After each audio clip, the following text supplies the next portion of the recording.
C'est l'un des piliers du monde moderne. On en trouve dans nos aliments, nos maisons, nos véhicules. Avec ses dérivés, il est omniprésent dans notre vie quotidienne. Mais que se passerait-il si tout le pétrole de la planète disparaissait tout à coup? La loi martiale a été décrétée pour traiter l'état d'urgence. L'aide alimentaire est distribuée à New York. Des centaines de milliers de personnes fuient des villes devenues trop dangereuses. Que deviendraient nos villes? Notre alimentation? Notre mode de vie? Que deviendrions-nous? Imaginons que nous y sommes. Aujourd'hui, il n'y a plus de pétrole.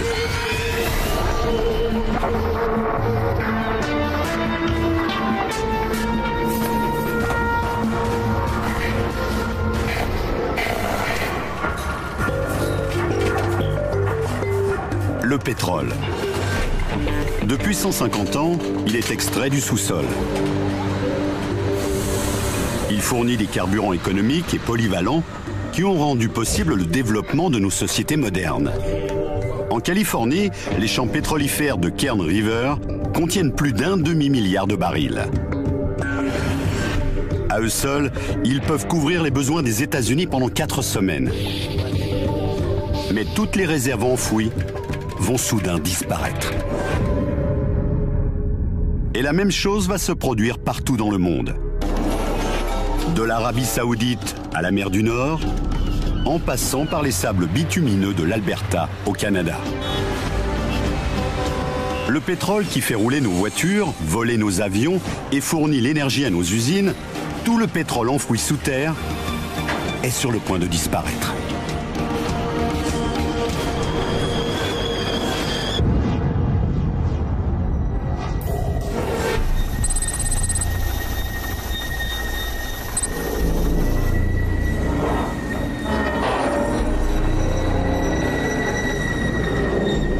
Venu des profondeurs, un signal alarmant nous parvient. Il se passe quelque chose, il faut que j'y aille. Nous avons déjà extrait plus de 1000 milliards de barils du sous-sol de la planète. Et l'on estime les réserves mondiales actuelles à environ la même quantité. Qu'est-ce qui se passe? J'en ai aucune idée. Hier encore, cette raffinerie transformait 300 000 barils de brut par jour. Mais aujourd'hui, il ne reste plus de matières premières.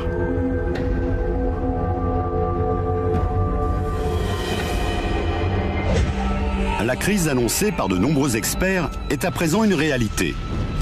Les conséquences sont catastrophiques. Elle va changer la face du monde.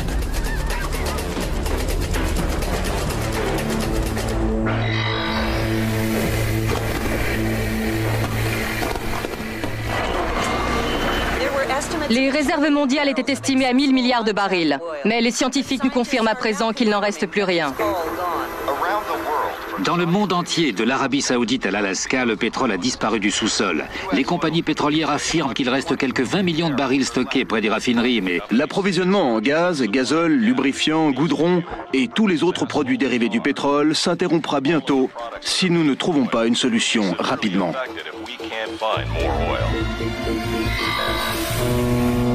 Sur les océans, les tankers transportent encore du brut.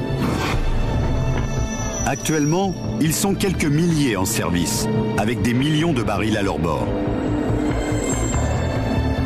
Les pays producteurs, comme l'Arabie Saoudite ou la Russie, exigent que leurs navires pétroliers rebroussent chemin.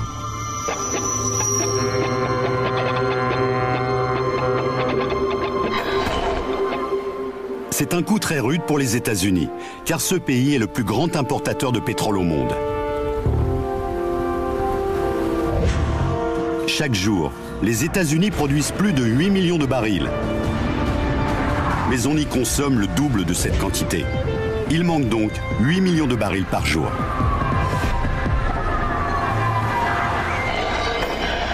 les files d'attente devant les stations-service sont interminables. On doit patienter entre 2 et 3 heures.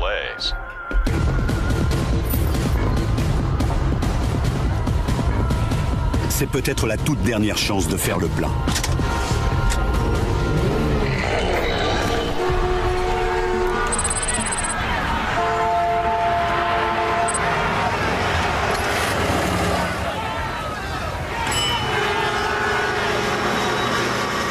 Durant l'embargo pétrolier de 1973, la réduction des importations avait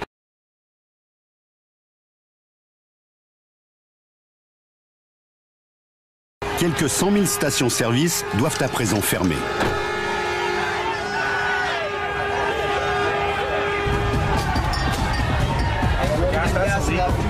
Et la situation est similaire dans presque tous les pays. Le prix des carburants disponibles atteint des sommets. Certains pays disposent encore de quelques réserves.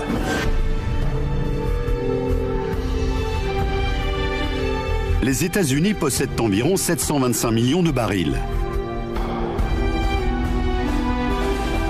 Pour protéger ces stocks précieux, le gouvernement prend des mesures radicales. Les avions, les trains, les bateaux, tous ont besoin de carburant issu du pétrole. Seuls les moyens de transport les plus vitaux sont encore en service. Les trains ne circulent plus. Les avions sont cloués au sol.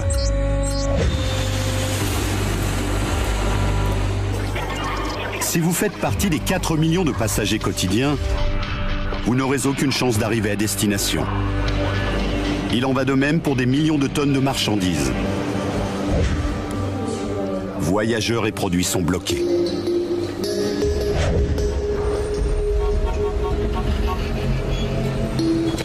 Les conséquences sur l'économie sont catastrophiques.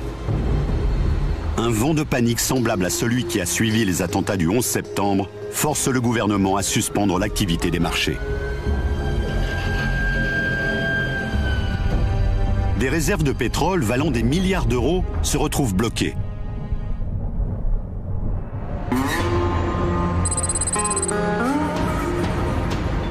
Plus de 400 000 personnes travaillent dans l'industrie pétrolière. Vous pouvez m'emmener? D'accord. Ils ont tous perdu leur emploi.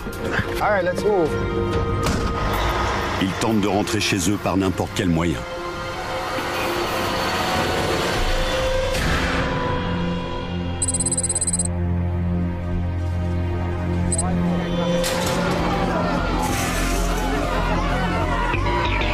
Les incertitudes qui pèsent sur l'avenir sont telles qu'elles entraînent la fermeture de milliers d'entreprises. Des millions de personnes se retrouvent au chômage.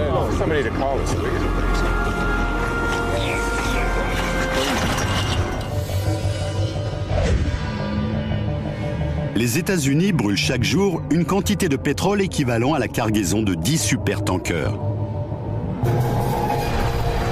Pour produire de l'acier, cette usine métallurgique nécessite 1 millier de barils par jour. Mais à présent, il n'y a plus de quoi chauffer les hauts fourneaux et plus de matières premières pour produire l'acier. Sans acier, la construction et l'industrie automobile sont paralysées. Et il n'y a pas que l'acier. Le pétrole fournit le carburant le plus efficace et le plus polyvalent qui soit. Des végétaux compressés et chauffés il y a des centaines de millions d'années ont produit cette matière fossile que l'on retrouve un peu partout. Dentifrice, rouge à lèvres, polyester et plastique. À présent, il faudra s'en passer.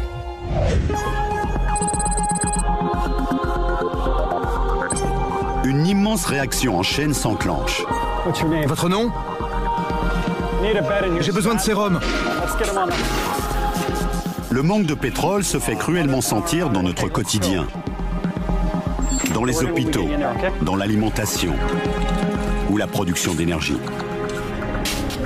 Et la crise ne fait que commencer.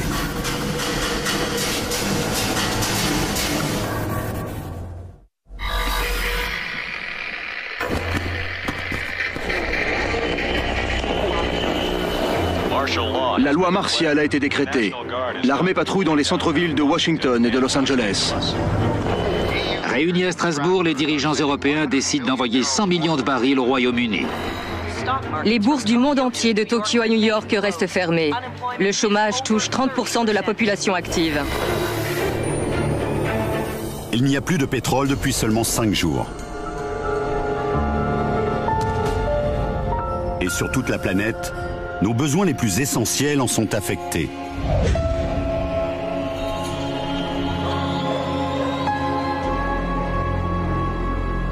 Les halles et les grands marchés alimentaires sont fermés. En temps normal, 1300 camions par jour partent de Californie chargés de fruits et de légumes. Ils livrent aux grossistes de tout le pays leurs produits frais qui sont ensuite transportés par d'autres camions vers les commerces de détail. Mais dorénavant, par manque de carburant, les magasins alimentaires ne peuvent plus être livrés.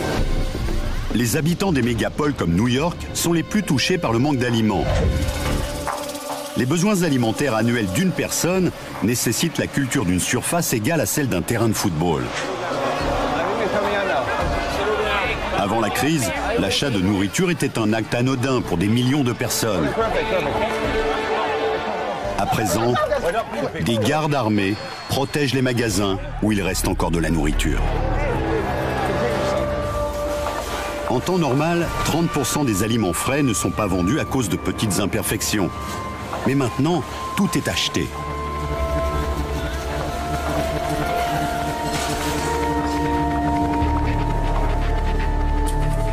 Avant, un quart des aliments consommés dans le pays étaient importés.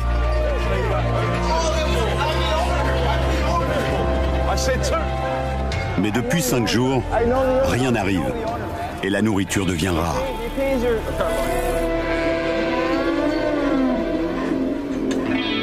Le bétail souffre lui aussi de la faim. Une vache adulte mange 45 kg de fourrage par jour. 3,5 kg pour un porc. Mais à présent, les aliments n'arrivent plus. Les animaux sont affamés.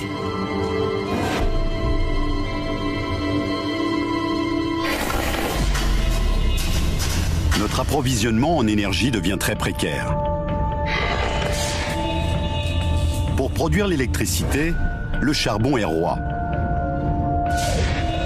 Dans le monde, 40% de l'électricité est produite par des centrales thermiques brûlant du charbon. Cette centrale, en Angleterre, consomme du charbon en provenance de lieux aussi éloignés que les États-Unis. Et le charbon est transporté par train. Chaque wagon contient de quoi produire toute l'énergie consommée par une petite ville en une journée. Or, maintenant, sans pétrole, les trains ne roulent plus. Les coupures d'électricité se multiplient dans toute l'Amérique du Nord. Mais de tous les États, la Floride est particulièrement touchée. Plus qu'ailleurs, l'électricité y est produite par des centrales brûlant directement du pétrole.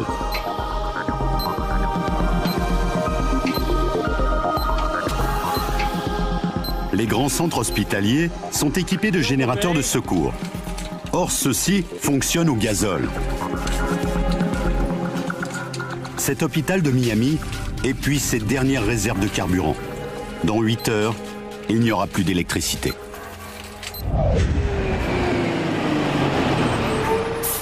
Les nuits obscures sont propices à la délinquance.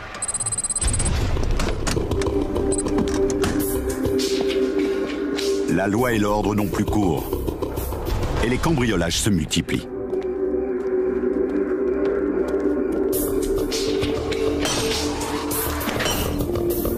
La population est désespérée et les pillards emportent tout ce qu'ils trouvent. Et pas seulement la nourriture.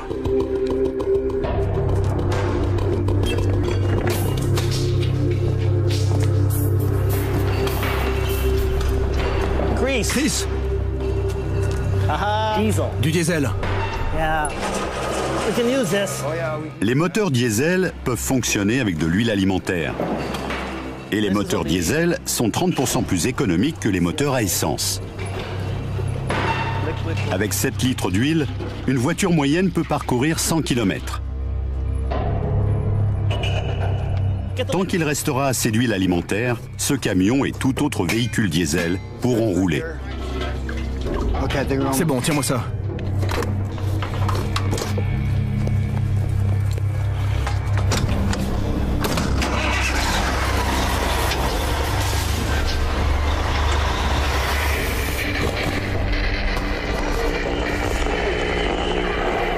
Les aéroports et les voies de chemin de fer de l'Union européenne sont sous le contrôle de l'armée. Le carburant est réservé aux convois alimentaires qui vont approvisionner les zones les plus touchées.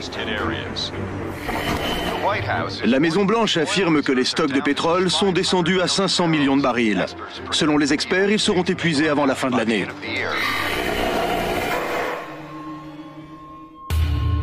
Le pétrole a disparu du sous-sol depuis 30 jours. Les gouvernements de tous les pays prennent des mesures radicales. Les services les plus vitaux sont protégés. Les dernières réserves de pétrole sont transformées en carburant pour les trains. Le charbon peut de nouveau parvenir aux centrales thermiques.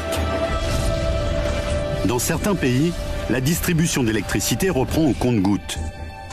Mais en Amérique du Nord, l'électricité est dispensée à travers des réseaux isolés. Elle ne peut passer d'un réseau à l'autre. En Floride, où l'électricité est produite directement à partir du pétrole, la plupart des villes sont encore plongées dans l'obscurité. Grâce aux dernières réserves de carburant, les trains de passagers peuvent de nouveau rouler. Mais à présent, ils transportent l'aide alimentaire vers les grandes villes où sévit la famine. Or, le transport de la nourriture entame sérieusement les derniers stocks de pétrole. Aux États-Unis, les réserves seront épuisées dans moins de 11 mois. Sur les routes, les voitures emblématiques du mode de vie américain sont devenues rares. 235 millions de voitures roulent à l'essence aux États-Unis. Imaginez que vous poussiez une voiture sur 9 km. La même énergie est fournie par 1 litre d'essence. Actuellement, les voitures sont indispensables aux États-Unis. Toutes les infrastructures ont été prévues pour les automobiles. La moitié de la population habite dans de vastes banlieues résidentielles. La plupart des biens consommés sont livrés à domicile. Avec la fin du pétrole, c'est tout un mode de vie qui devient impossible.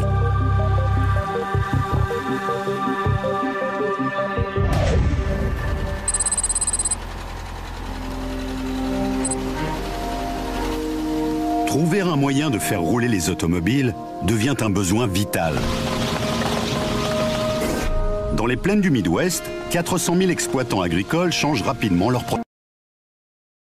Au lieu de fruits ou de légumes, ces champs sont à présent couverts de soja. L'huile extraite de cette plante servira de carburant au moteur diesel.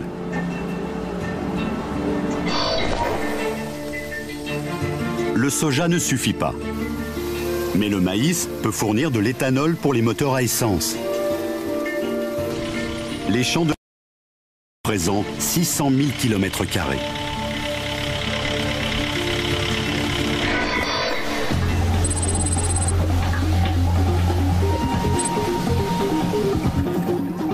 L'éthanol est une solution qui a fait ses preuves. Au Brésil, les voitures roulent toujours, même sans pétrole. Ici, depuis des années, les moteurs fonctionnent à l'éthanol extrait de la canne à sucre. Dans ce domaine, l'Amérique du Nord a pris du retard.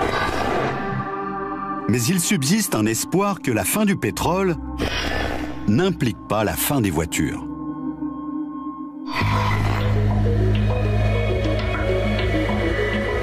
Des milliers de voitures électriques roulent déjà dans les rues des grandes villes. Dans un monde sans pétrole, elles sont peut-être le véhicule du futur.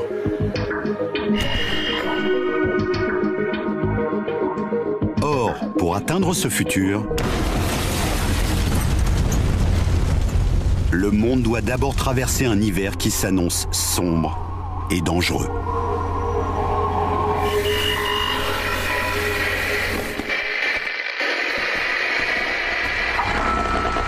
Le gouvernement annonce que les 3 grands constructeurs automobiles ont été nationalisés. Désormais, ils se consacreront à la fabrication de camions électriques destinés au transport des aliments. Le ministère de l'Agriculture a lancé un plan de culture intensive de la canne à sucre dans les États de Floride, Louisiane et Hawaï afin d'augmenter la production d'éthanol. Les distributions de vivres dans les villes de New York, Boston et Philadelphie n'auront plus lieu qu'1 jour sur 2.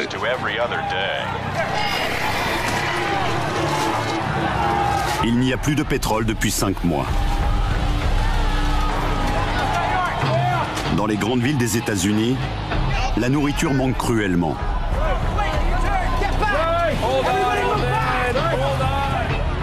D'immenses files d'attente se forment devant les gares.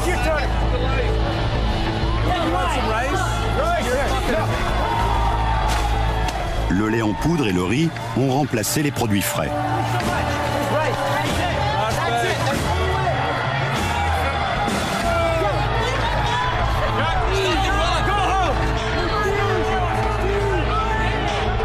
Mais la famine continue à s'aggraver. Les convois alimentaires, le transport du charbon, les camions des pompiers et d'autres services vitaux sont les seuls qui bénéficient des dernières réserves de pétrole. Mais les routes restent pratiquement désertes. Pour faire durer le plus possible les dernières réserves, on économise au maximum les carburants.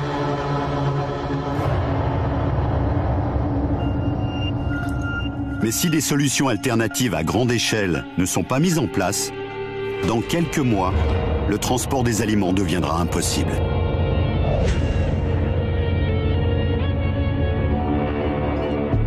Les villes reçoivent encore de la nourriture, mais leurs déchets ne sont plus collectés. En 1 an, 6000 camions bennes brûlent 75 millions de litres de carburant pour assurer le ramassage des ordures ménagères de New York. Dans ce monde nouveau, la collecte des ordures est devenue un luxe.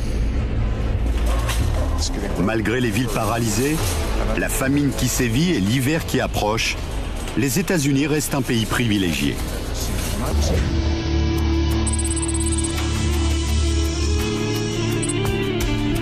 À 10 000 km de là, c'est un désastre économique. 90% des revenus de l'Arabie Saoudite provenaient du pétrole. À présent, l'économie du pays s'est effondrée.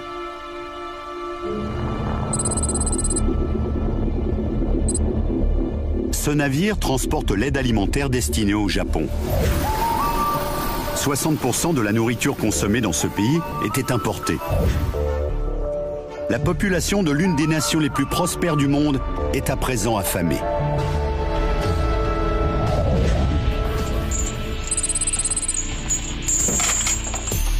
Pour pallier le manque de carburant, certains tentent de trouver des solutions de remplacement.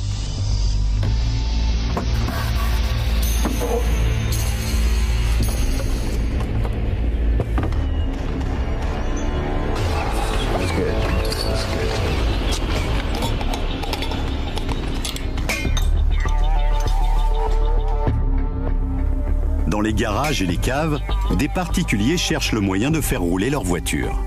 On passe au suivant. Voilà. On s'improvise chimiste et l'on mélange du méthanol, de la soude et d'autres produits récupérés. On distille du biocarburant maison.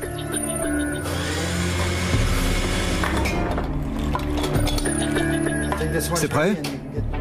La méthode n'est pas sans danger. Mais en cas de succès, ils pourront utiliser leur véhicule. Pour quitter la ville, par exemple. Cependant, ce carburant artisanal n'est supporté que par les moteurs diesel. Comme ça. Très bien. À l'évidence, ces tentatives individuelles ne peuvent constituer une solution viable.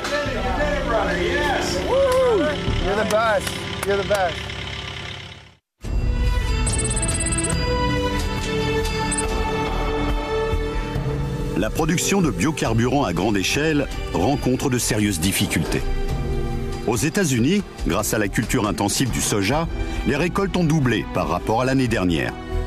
Elles ont permis de produire près de 2 milliards de litres de biocarburants diesel, ce qui couvre à peine 1% des besoins annuels du pays. Et il n'y aura plus de biocarburants disponibles avant la prochaine récolte.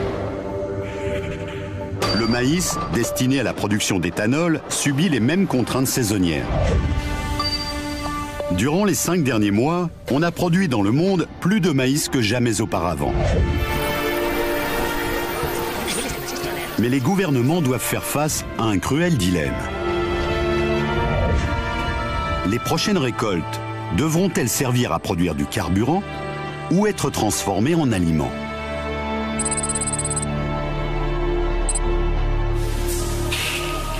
Le manque de nourriture n'est pas le seul problème.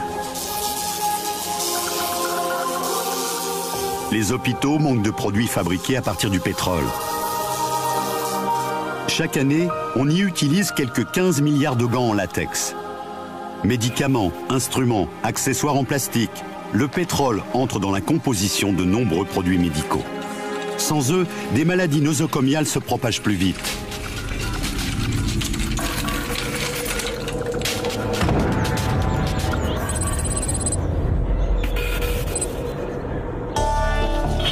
Malgré le manque de services médicaux, certains parviennent encore à survivre dans les villes, où les guettent de nombreux dangers.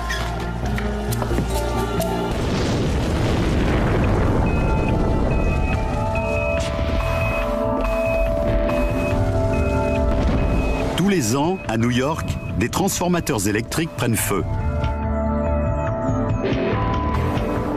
Or, ce qui n'était qu'un incident naguère peut à présent devenir un désastre.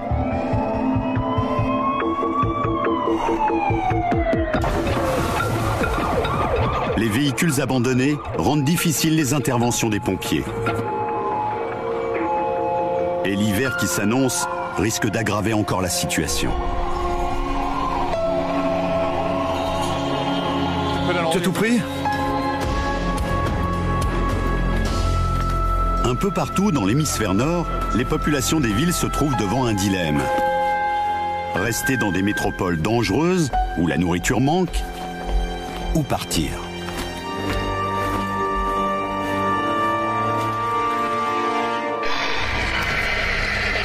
L'exode se poursuit. Dans tout le pays, les villes se vident. Par les transports publics d'urgence, à pied ou par n'importe quel autre moyen, ils ont décidé de partir. Avec des températures qui baissent encore, des centaines de milliers de gens quittent New York, Chicago, Détroit pour des destinations variées. En Europe, ils tentent de gagner l'Espagne, la Grèce ou le sud de la France, qui se retrouvent envahis par une foule de réfugiés fuyant le froid.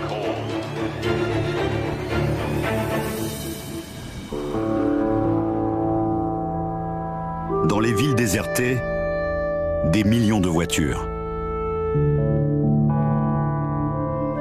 Même les véhicules qui parvenaient à rouler grâce aux huiles alimentaires sont abandonnés. Le froid rend l'huile épaisse et visqueuse. Elle se fige dans les réservoirs et les moteurs.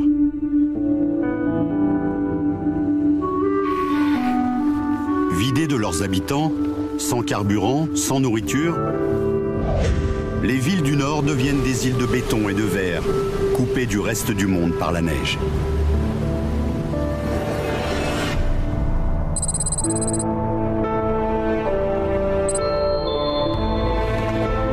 Cherchant le moyen de survivre, certains se dirigent plus au nord.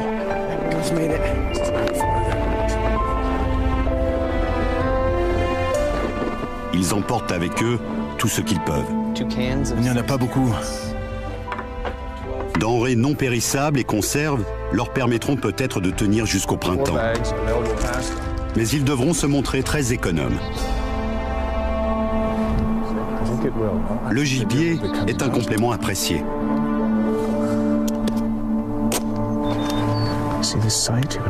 Un adulte brûle environ 210 000 calories durant l'hiver. Le froid s'installe pour des mois.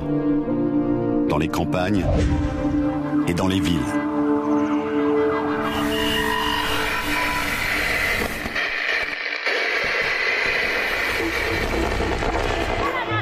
Cette famine est plus terrible que celle des années 1980 qui avait causé 1 million de morts. Les experts prédisent même qu'elle provoquera jusqu'à 20 millions de morts. Le gouvernement affirme que les dernières réserves de pétrole sont tombées à moins de 250 millions de barils. 2 des 4 lieux de stockage sont désormais fermés. Le pétrole a disparu depuis 1 an. Les marchandises ne traversent plus les océans.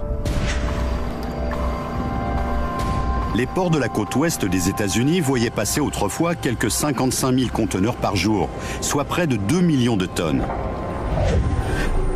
À présent, ils sont déserts.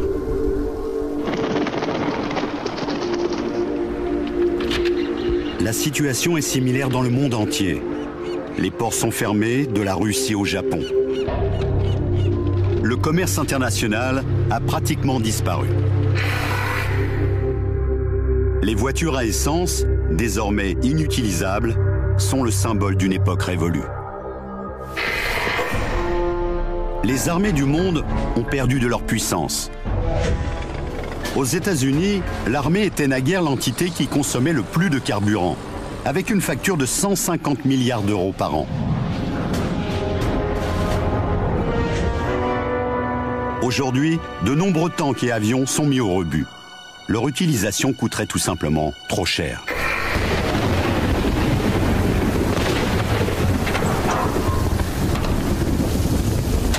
Les véhicules destinés aux interventions d'urgence roulent de plus en plus à l'éthanol d'origine végétale. Leurs moteurs n'ont pas besoin d'être modifiés pour supporter l'éthanol. L'adjonction d'un simple boîtier convertisseur suffit.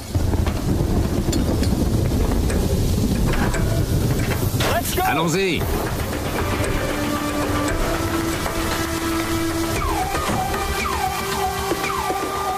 Mais l'éthanol ne constitue pas la solution idéale au niveau planétaire.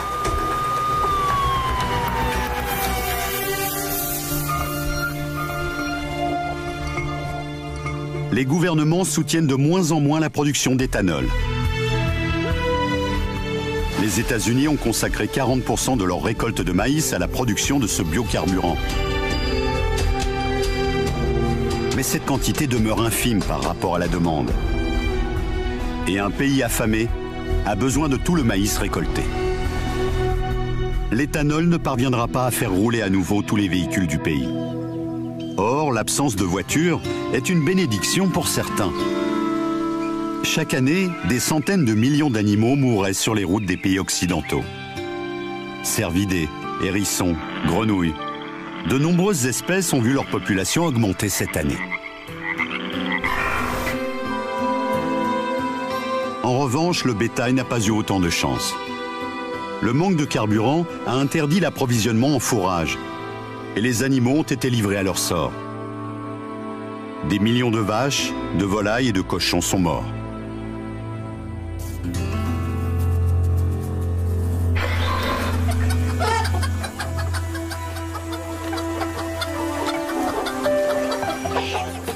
Dans les zones rurales, l'avenir ressemble de plus en plus au passé. L'effondrement de l'élevage intensif a considérablement changé le régime alimentaire dans de nombreux pays. Les familles mangent ce qu'elles produisent.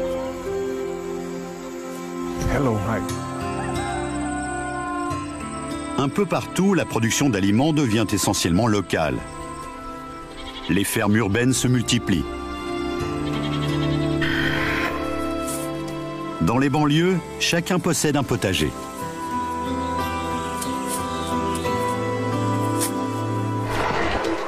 Un ouragan de force 5 a ravagé Miami. Des milliers de personnes sont portées disparues. Après Katrina en 2005, les travaux de réparation de la Nouvelle-Orléans ont duré des années. Mais à Miami, il n'y a pas assez de carburant pour reconstruire. Et ce n'est pas la seule menace qui pèse sur les villes. L'épidémie de grippe continue à se propager dans tout le pays. Los Angeles, Miami et Houston sont touchés.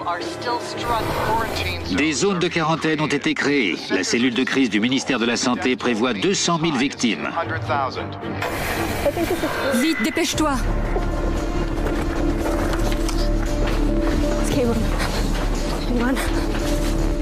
Les hôpitaux sont plus difficiles d'accès, alors qu'ils sont plus nécessaires que jamais. Des particuliers ont parfois gardé un peu d'essence pour ce genre d'urgence. Hélas, leur prudence s'avère être un mauvais calcul. Les additifs contenus dans le précieux carburant l'ont dégradé. Après un an de stockage, l'essence devient inutilisable. Qu'est-ce qui se passe?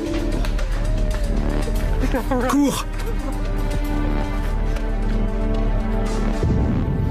Au niveau mondial, les échanges internationaux se raréfient.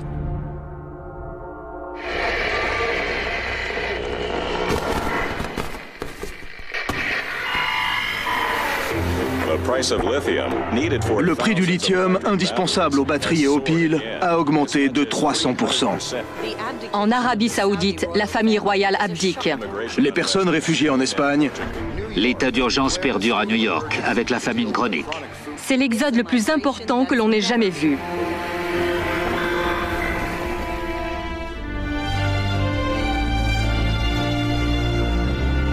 Il n'y a plus de pétrole dans le monde depuis 10 ans.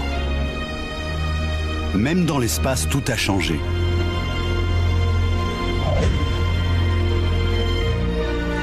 Nous n'avons plus assez de carburant pour envoyer des fusées dans l'espace. Les quelques 200 satellites indispensables aux communications internationales ne sont plus remplacés.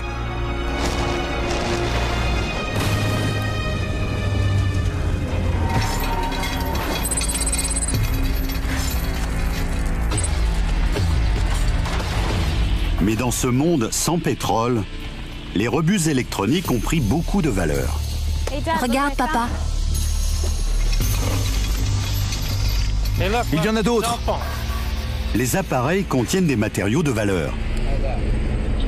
Une tonne de téléphone portable contient plus de 275 grammes d'or, près de 135 kg de cuivre et plus de 2,5 kg d'argent. Et ces métaux sont d'autant plus précieux qu'il est devenu quasi impossible de les importer. Il y en a plus là-dessus.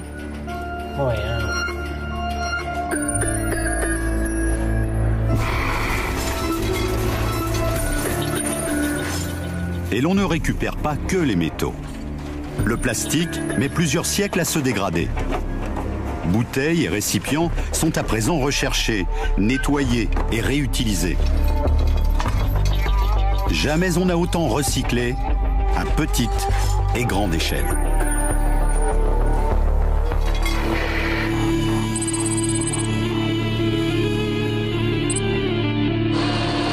Sur un bateau, on peut recycler environ 90% des matériaux. Principalement l'acier, qui est refondu et réutilisé. Les chantiers de démolition se multiplient. Tous les bateaux ne sont pas concernés. Leurs moteurs consomment à présent du biocarburant. Ce navire transporte des milliers de tonnes de lithium vers l'Amérique du Nord.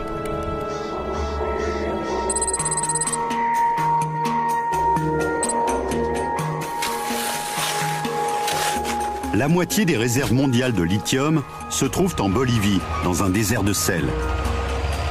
Le lithium est le principal composant permettant de fabriquer les batteries les plus efficaces. Et la demande est énorme dans un monde où la fourniture d'électricité demeure problématique.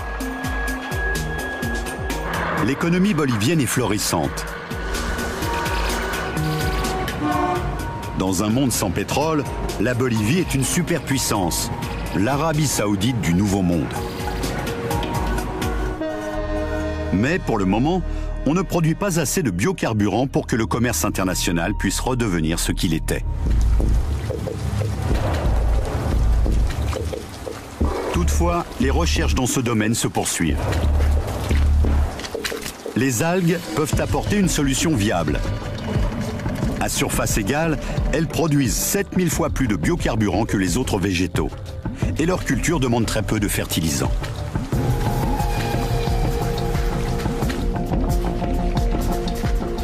10 ans après la fin du pétrole, 38 milliards de litres de biocarburants sont issus de la culture des algues. Mais c'est insuffisant pour que le trafic aérien reprenne. Le coût des vols commerciaux, pour les marchandises ou les passagers, est encore beaucoup trop élevé. Cet aéroport accueillait autrefois 34 millions de voyageurs par an.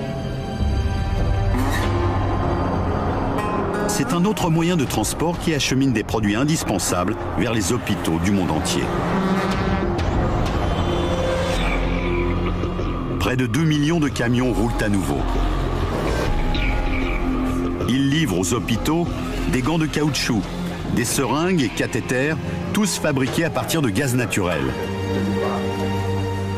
Grâce à eux, les hôpitaux sont plus propres, plus sûrs. Et les populations urbaines renouent avec leurs services médicaux. À l'intérieur et à l'extérieur, les foyers modernes ont beaucoup changé. Le taux de mortalité redescend peu à peu. Mais les communautés se sont disloquées. De nombreuses familles ont perdu des êtres chers.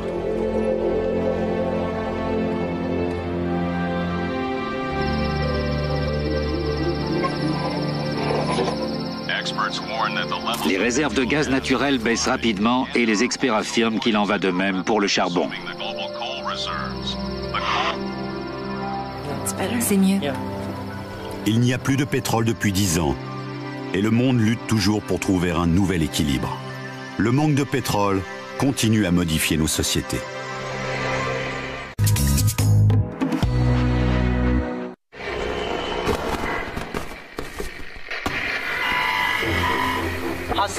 Les hostilités se poursuivent alors que la Chine développe ses activités de prospection de lithium à la frontière tibétaine.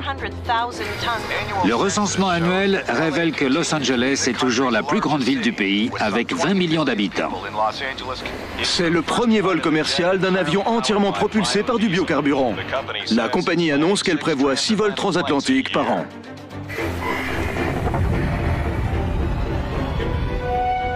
Le pétrole a disparu depuis 40 ans.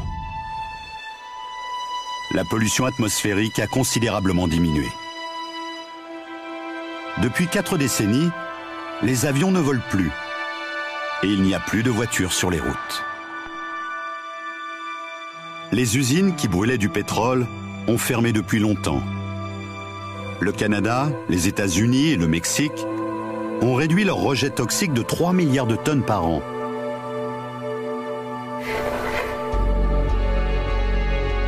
Aux États-Unis, quelques grandes villes du Nord se sont repeuplées. Les rues et les immeubles endommagés ont été transformés. Les appartements abandonnés sont devenus des serres. On cultive des légumes sur le terrain d'une ancienne zone industrielle.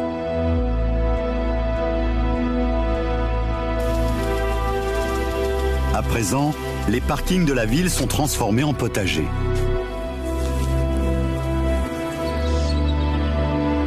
À New York, les 341 hectares de Central Park sont cultivés pour fournir des aliments à ceux qui ont repeuplé la métropole. La ville se nourrit de ce qu'elle produit.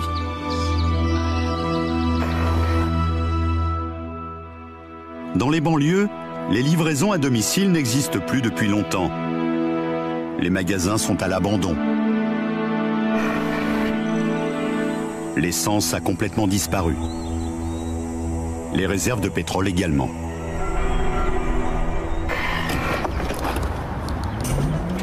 Quelques voitures roulent encore, mais elles sont très différentes. Naguère, leur poids moyen était de 1800 kg. Les nouveaux véhicules sont considérablement plus légers et ils roulent à l'électricité. Le châssis et le moteur sont faits de matériaux plus légers, tels que la fibre de carbone.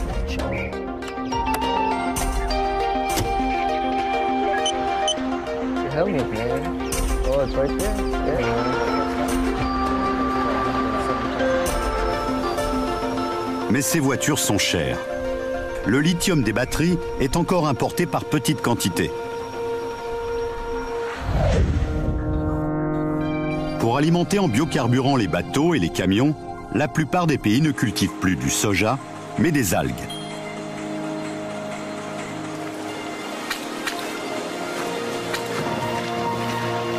En Amérique du Nord, on a mis en place d'énormes bioréacteurs. Sur 39 000 km², on cultive les algues qui produisent assez de biocarburant pour couvrir les besoins du pays. Une fois extrait des algues, le biocarburant est acheminé à travers le réseau de pipeline qui servait autrefois à transporter le pétrole. C'est l'électricité qui fournit l'essentiel de l'énergie au transport de passagers. Les réseaux ferrés électriques se sont considérablement développés.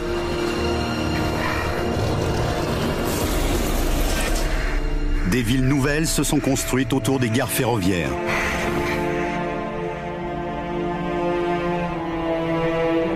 Certaines métropoles sont devenues des villes fantômes.